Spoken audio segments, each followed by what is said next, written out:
Coogs House. The Houston Cougars did fall just short of upsetting Oklahoma on Saturday, and the offense caught a lot of flack, but I think there's stuff to work with there and build off of from last week if you break it down.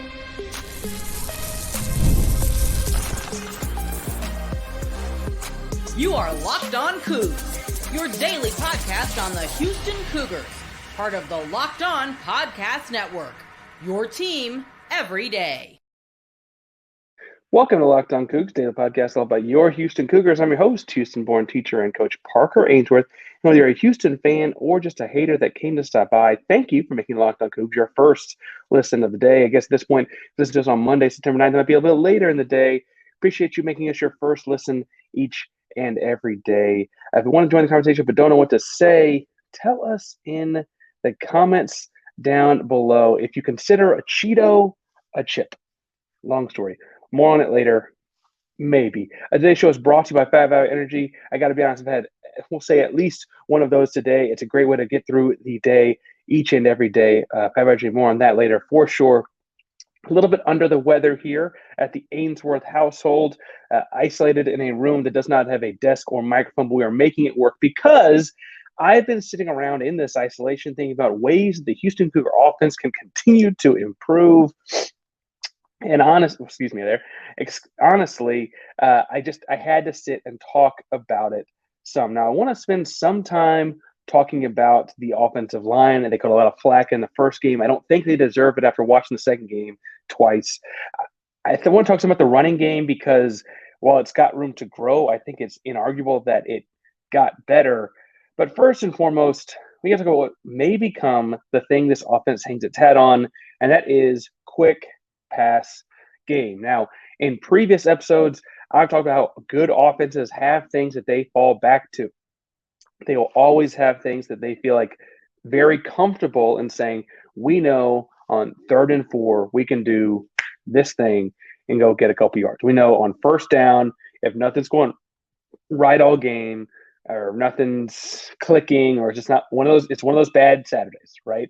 That we can go on a first down to open up a drive and get positive yards on this thing. Now, offenses across the board at any decent football program have that. And frankly, when Houston had the Greg Wards of the world, we had that. When Houston had Case Keenum's of the world, we had that. Honestly, when Houston had Clayton Tune and Tank Dell, as whatever you want to say about Shannon Dawson, and he wasn't my favorite, they still kind of had that with the mesh concept, right? Now, Houston is entering this world with new offensive coordinator Kevin Barbay, new head coach Willie Fritz, and they're trying to figure out what that thing is. And full disclosure, I thought it was going to be zone read. Kevin Barbay did it at Mississippi State. And I wonder if he had his druthers, if it would become what they did here at Houston. The offense, however, did find this quick pass can be very effective. They averaged about 10 yards per completion, or 10 yards per attempt, I should say, passing the football on Saturday. But a lot of that is actually inflated because a couple of the completions were so deep. I was the main jack touchdown being a pretty big one. And it really doesn't capture the yards before run after catch that I'm talking about here. Houston excelled throughout the game at simple dink and dunk, ball in the flat, ball in the swing, ball in the quick slant, stick to Malik Carr, like different things like that throughout the game. And it made everyone a whole heck of a lot better, it appeared. Against a much higher caliber opponent in week 2 than week 1. Donovan Smith's QBR more than tripled from week 1 to 2. That's dramatic improvement.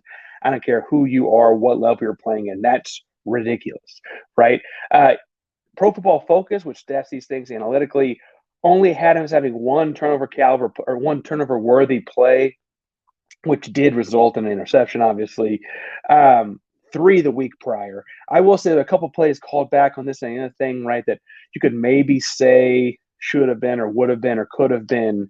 But overall, these quick pass plays appeared to put Donovan, who has had trouble keeping the ball in the right team's hands in the past, both at Tech and his first year at Houston, it seemed to have an impact in a positive way on him, and that it was quick decisions. There was not a whole lot of things to be decided. It was if this, then that, if that, then this. That's the only thing we're figuring out, right?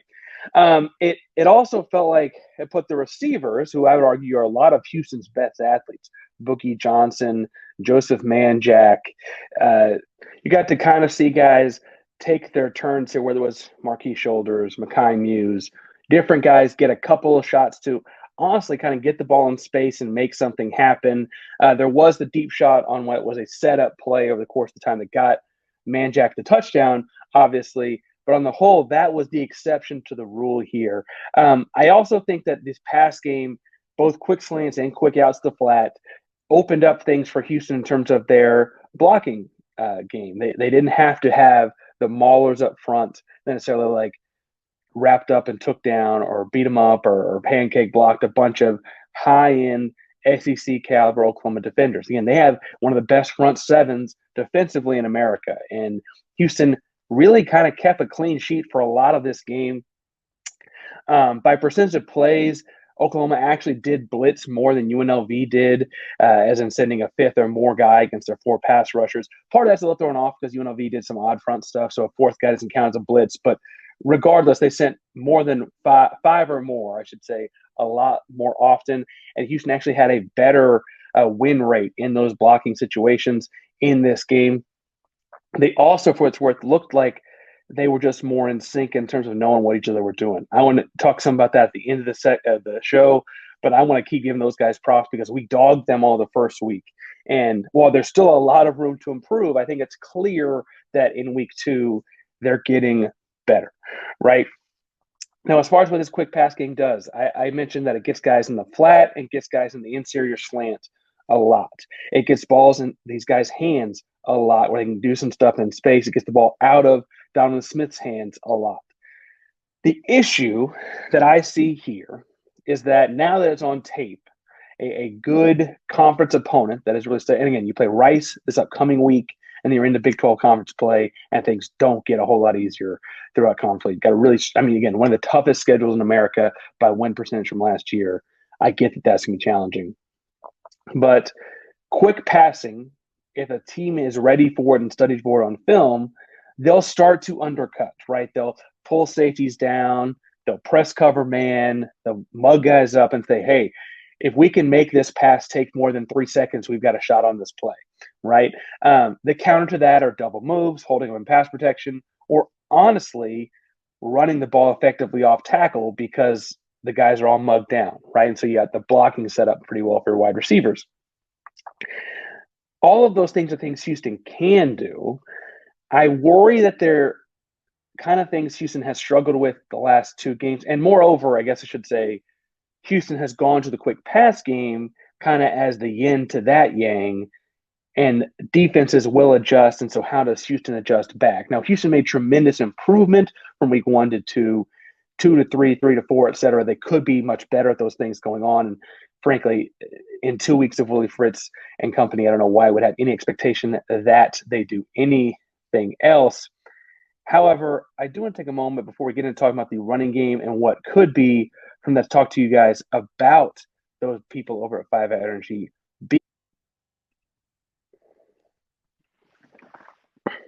As we mentioned here at Locked On Cougs, today's show is brought to you by 5 Hour Energy, the go-to energy shot. These days, I got all kinds of to-do lists to tackle. I got multiple jobs, teaching, coaching, podcasting, a little under the weather these days. Don't have time for that, so I got to do something to get through and give me a little bit more energy.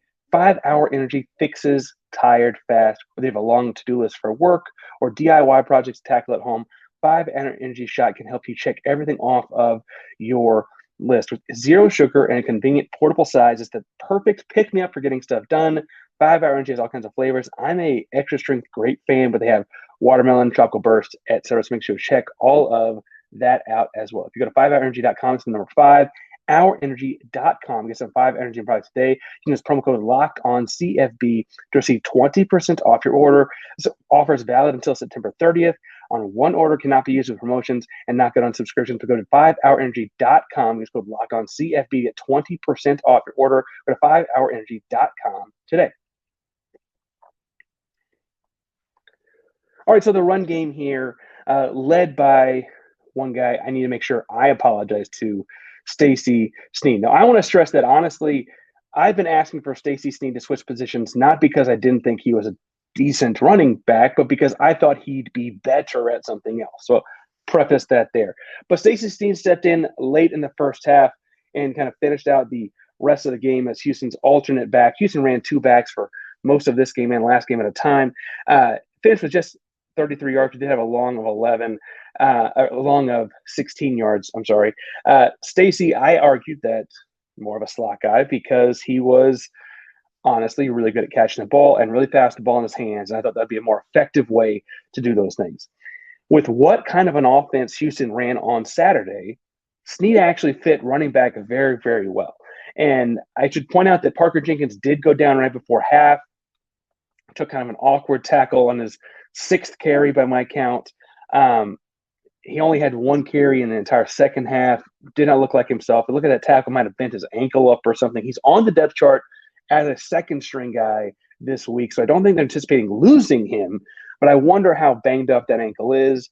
But when he went out, Sneed came in and took, honestly, the bulk of the carries from that point. Rashaun Stanford had a nice 7-carry game himself for 20 yards. And honestly, I think what's interesting in looking at this is that this run game was predicated on A gap or C gap, not a whole lot in between, right? And so what that tells me is they're going to get behind Demetrius and run. Again, we'll talk more about that O-line in the third segment. Really, really pumped about their improvement. Or we're going to try and get off tackle in space and do a little bit of reading and this, that, and the other thing. Both Stacey and Rashaun, or both Sneed and Stanford, I should say, we're addressing the last name. Both running backs that played the second half of this game were honestly more built for the kind of game Houston was running. They're more involved in the pass game. They've got better hands. And while none of the backs, Parker Jenkins included, are like knock you down type of pass blockers, it feels like Sneed and Stanford were more able to help Houston out in this new look offense we saw in week 2 in ways that Parker Jenkins may not be as equipped to. I think Parker Jenkins is probably better at running between the guards than Sneed or Stanford. But honestly, that wasn't where the money was getting made on Saturday. And so at some point, you got to kind of find the guy that fits your offense. It's not that Parker Jenkins is not a talented runner of the football and doesn't fit in some schemes in that way. But it does feel like this might be a system that if what we saw on Saturday was the blueprint, might favor more of a Stacey Sneed, more of a Rashaun Stanford. They also both got involved in that pass game. Stanford had 3 catches for 48 yards, big 19-yard screen pass out of him. And he also had the big catch, I guess, at the end of the game that when Houston tried to get into the lateral game, didn't quite work out so well. I really like the way Parker Jenkins runs, but if we're going to say that this is the best kind of offense for this roster of guys, it might become a more Rashaun Stanford and a more Stacey Sneed kind of offense. Doesn't mean that Parker Jenkins and Jim Marion Burnett can't get involved sometimes, but it does feel like Rashaun may kind of become that guy as this moves forward. And we heard about him throughout camp in the summer, and he had a pretty good spring game. We've heard his name mentioned a lot. And so I think it stands to reason that, of course, we're going to see more out of him going forward. So I think that as we look at what this running game is going to look like, you're going to see more of this right behind Big Pancake Hunter in the middle, inside zone kind of stuff, and the outside zone kind of stuff is going to be looking to get the edge and get outside of the tackle, tight end, whatever extra blockers you got out there. I said it on Saturday night. I tweeted it multiple times during the game. And the last thing I'll say about the run game is to really unlock this running potential outside of, obviously, O-line developing, improving, getting better with time, outside of bringing in talented players in both the transfer portal and recruiting classes, et cetera. Right? With the present roster getting better at this run game, the next step is going to be Donovan Smith taking the ball and running it himself. Right? This is what he did so successfully at Texas Tech. And it's honestly kind of surprising that we haven't seen more out of it here, right? Full disclosure, I think there's a lot of times where he pulls an RPO and throws it to show he can, because he's a very talented thrower of the football too. I think it's under discussed. He went 24-28 on Saturday. That's pretty strong, right? But what I would also point out is that when they see any sort of a run fake, safeties go to play action coverage, linebackers flow to the running back. It's not that there's nobody on Donovan Smith. I'm sure there's more often than not, I don't know the percentage of this, but a C-gap player there trying to play him. But what makes Donovan so elusive and so great, and what Houston was so excited about in bringing him in, was that he could also punish a single C-gap defender on the backside of zone read, right? He's that talented. We saw him do it against us. We saw him do it for Tech. And I'm looking and waiting to see him do it for us now. Right now, I do understand that he had the injury last year. He missed all of the spring as far as physical reps are concerned. He's played 2 games in this offense with his offensive coordinator, and I'm sure there's some like natural tentativeness you have in athletes and re-injuring shoulders and all those kinds of things, right? He also is a guy that bluntly is trying to make a very big leap in his career after Houston this year, right? Like people were projecting him as a shot at the pros kind of guy coming into this season. He's looking and hoping, right, if he can stay healthy and play to make money on that. But the running game in this offense will not, the zone read does not work as well if there's no read to be had, right? The running game in this offense will excel once Donovan keeps it and hurts the defense a couple times, right? I think that can happen as soon as this Saturday. I don't think this is a long, big issue to fix. I think it can happen fast. I hope it happens now. And frankly, I've been waiting for this since he said he was coming in January of 2023, right? I love a running quarterback. I love the stretch that puts on defense. And again, y'all heard me talk about the coach part of my Houston born teacher and coach. When I served as 9 years as an offensive run game coordinator, offensive line, different roles along that, having a running quarterback was a gift. It was a godsend. It adds another person the other team has to account for every single play because you never know when the guy's going to take off. You never know when the guy's going to pull it and keep it. And on every zone run play, you can't full on send all 11 guys fast load the running back because the quarterback can hurt you on the backside, right? It really changed up the dynamics, the entire thing. And we've seen dual threat quarterbacks excel at Houston, right? I try not to bring up Derek King because, people have different feelings about Derek King, but him, Greg Ward, whomever, like guys that run can do well here. And we like having guys that can run do well here. And I think that, honestly, there's a shot that Donovan has a really big leap once he adds that to his game. I think what he's going to realize, too, is that that's going to make things like the play action game even easier as well, right? Because suddenly the play action guys, those linebackers that are playing underneath coverage, have to come play the run because they know you kept it once or twice. So then those safeties had to come up and get the run fits because you've heard them once or twice run the football. It opens up so much more once he does that. And I wouldn't be saying this to every quarterback. I did say a lot about Clayton Tune because I thought he should run the ball more as well. But I don't know that every running back necessarily has that capability. But Donovan does. And so that's why I think it's unfortunate. It's an unexplored weapon of what they're doing because, taking out the sacks, Houston ran for, 66 yards on Saturday against a very tough Oklahoma run defense. I don't think it's beyond reason to expect that number to be over 100 if Donovan keeps it a couple times, if Donovan helps empty the box out some by pulling it so that they have to fast low with him as well. I think that this could be a much different looking offense with as simple as keep the ball a couple times. There was a couple times I thought he even had to leave blockers out in front of him. They opted to hand the ball off on the zone read instead. And ultimately, that, Houston did score a lot of points. We're looking at 2 offensive touchdowns through 2 games. One of them was scored by the third team against the other team's backups. So need to find ways to score points. I think one way to do it is going to be to put the ball in Donovan Smith's hands in the run game a little bit more. Now, I also want to give some props in a second to that offensive line. But before we get too far and dive all the way into that, I want to make sure that we talk a little bit about how you're spending your money. Because as someone's wrapping up, looking for school clothes, fall clothes, maybe getting it on some winter clothes or what have you, whatever you're looking to buy, taking on that last vacation of the summer or whatever. Ibotta is a free app to let you get cash back every time you shop, and you need to make sure that you're buying things with Ibotta. Ibotta helps you earn hundreds back on items from groceries to beauty supplies, toys, and more. So it's time to make sure you join the over 50 million users who use Ibotta to earn cash back every time they shop.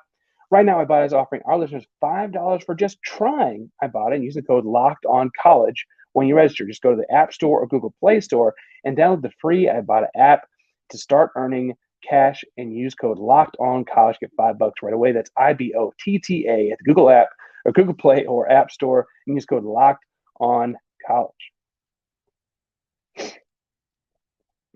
All right, so the offensive line here. I want to give some props where props are due because I thought these guys got dogged a lot in the first week. And admittedly, they played poorly in the first week. They should have gotten dogged. I don't want to act like we shouldn't have done that.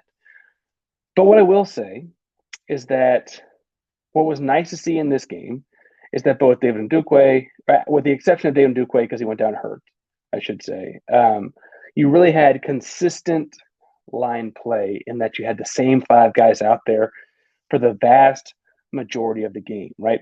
4 of the 5 offensive linemen played 120 snaps. Now, when you factor in things like field goals and stuff like that, there's a little bit more in the quarterback, but that's impressive. That means that you're trusting the guys you get out there, that they are gelling, and they're playing really, really well together, right? I want to give the most impressive guy on the line award this week to Pancake. I don't know if that's an official award, maybe, to Pancake.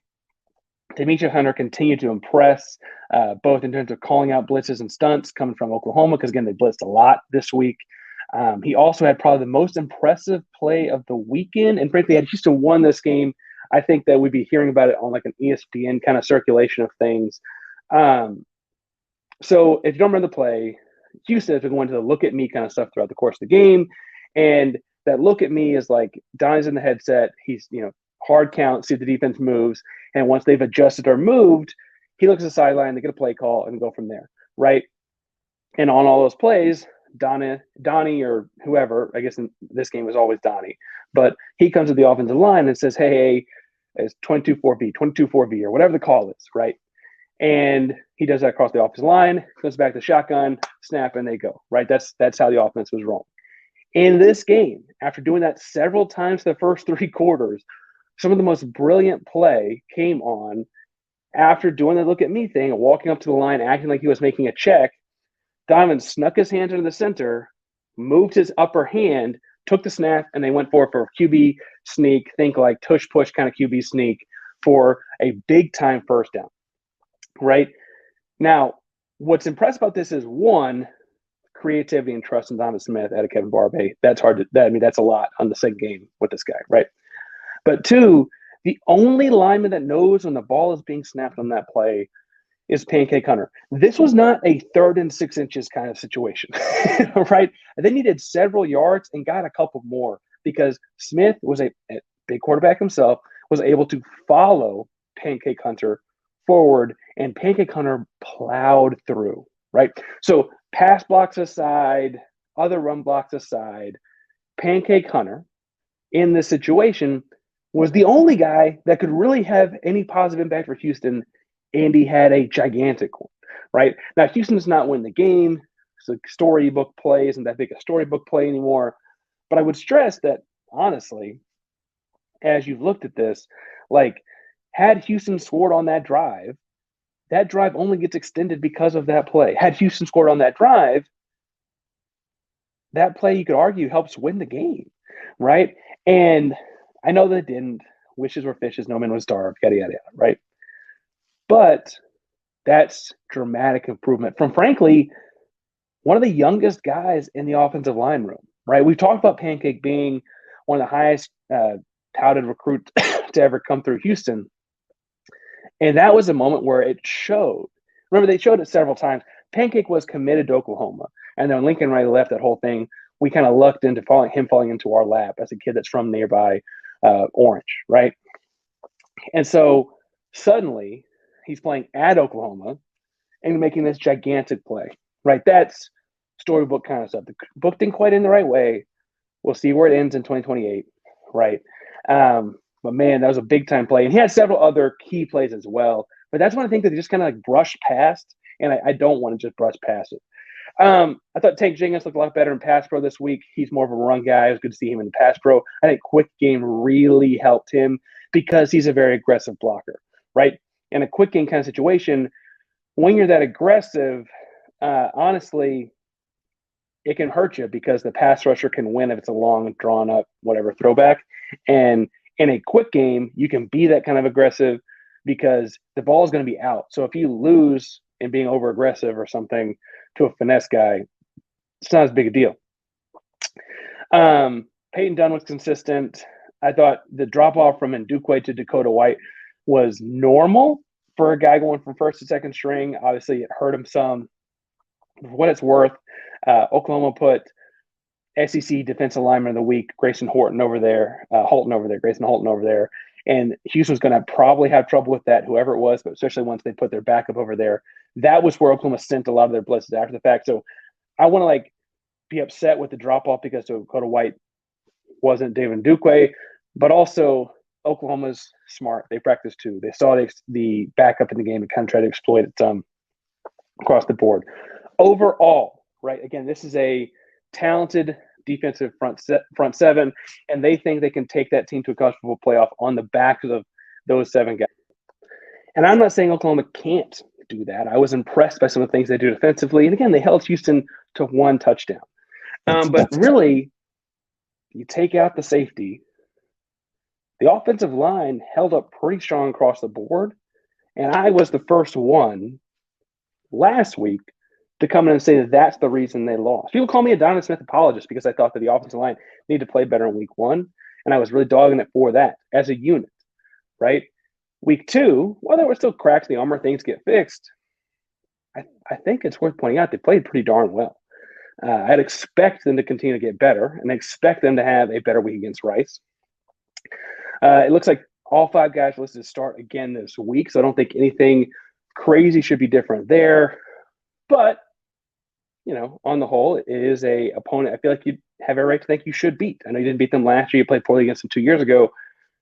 But, man, the vibes are different here than they were before, and that's a good thing. I want to thank y'all for bearing with me through a under-the-weather episode of Locked On Cougs. Just had to get in here and talk about some offensive ball thoughts that I cannot shake out of my head. We're going to see what happens in the morning and recording tonight for Tuesday's episode. Can't wait to get to Rice as this thing continues to move forward. Whatever the case may be, hit subscribe, hit the bell so you know when things are going live.